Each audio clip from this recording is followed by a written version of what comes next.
Ma'am क्या कर रही हो आप? क्या कर रही हो मतलब? इधर आओ।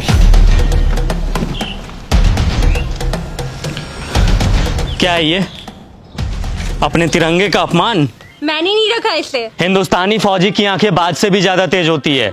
चलो मान लिया आपने इस झंडे को यहाँ नहीं फेंका, पर उठा तो सकती थी ना। ओ फौजी तुम ज्यादा ज्ञान मत दे, औकात में रहे अपनी औकात में ही हूँ। अगर मेरी आंखों के सामने कोई तिरंगे की बेइज्जती करेगा ना तो आंखें निकाल लूंगा मैं उसकी। क्या सिर्फ हम फौजी का ही कर्म है तिरंगे की हिफाजत? ये कोई ऐसी वैसी चीज है क्या? अपने देश की आन बान शान है ये, और तिरंगे की हिफाजत सिर्फ फौजी का कर्म नहीं बल्कि हर हिंदुस्तानी का फर्ज है। अरे जाना यार, टाइम मत खराब कर मेरा, बहुत देखे हैं तेरे जैसे। मेरे जैसे नहीं देखे होंगे। तूने एक लड़की को थप्पड़ मारा? लड़की को नहीं मारा बल्कि बदतमीज लड़की को मारा।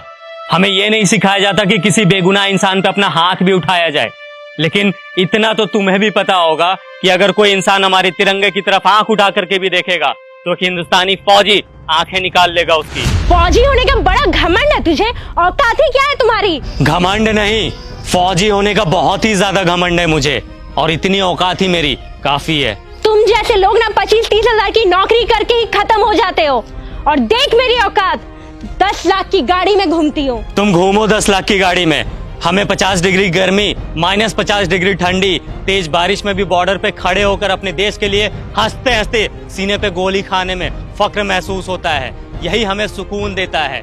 तुम क्या जानो असली देशभक्त होता क्या है? सुन, अब बहुत हो रहा है तेरा। तूने तो मुझे एक थप्पड़ मारा ना, मैंने तुझे 10 ना मरवाया ना तो मेरा भी नाम हनी नहीं। मेरी दीदी यहाँ की डीएम है, रुक अभी बुलवाती उसे। तू बस यहाँ से भागना मत। बिना डरे सीने पे गोली खाने वाले को थप्पड़ से डरा रही हो? फौजी हूँ, 1 इंच भी अपनी जगह से पीछे नहीं हटूंगा। जिसे बुलाना है बुला ले, मैं भी तो जरा देखूं उसे अपना देश प्रेम पहले दिखता है या फिर ये बहन।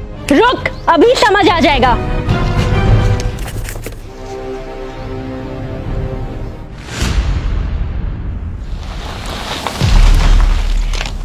दीदी, यही है वो इंसान जिसने मुझे थप्पड़ मारा है। कितना मारा? एक, वो भी बहुत जोर का। कम ही मारा था। तुम एक फौजी के बारे में बुरा भला बोल रही हो, समझ में आता है ये कौन है? मैम सॉरी, बट शायद आपकी बहन कुछ ज्यादा ही मॉडर्न है। इसे तिरंगे की वैल्यू समझाने की जरूरत है। इसने ये तिरंगा इधर फेंका और जा रही थी। वो फट गया तो तू रख के क्या करती? अच्छा फट गया था, 1 मिनट मैम।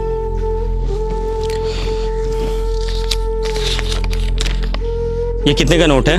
100 का। अब कितने का है? 100 का। अरे क्यों, फटने से इसकी वैल्यू खत्म नहीं हुई? मैं भी फेंक देता हूं इसे।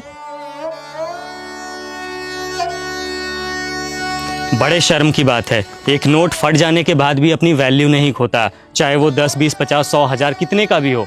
लेकिन हमारा तिरंगा जो अनमोल है वो फट जाने के बाद अपनी वैल्यू खो देता है। लोग इसे फेंक देते हैं। वाह। अब आपको कुछ बोलने की जरूरत नहीं है। आई एम सॉरी, मुझे सब समझ में आ गया है। अफसोस कि तुम्हें अब समझ आया, जबकि अपने तिरंगे की कद्र करना ये कोई समझाने की बात ही नहीं है। हम फौजी जब तुम लोगों की सुरक्षा में 20-20 किलो का वजन लेकर हमेशा खड़े रह सकते हैं, तो क्या तुम लोग एक तिरंगा नहीं संभाल सकते हम लोगों के लिए, अपने देश के लिए?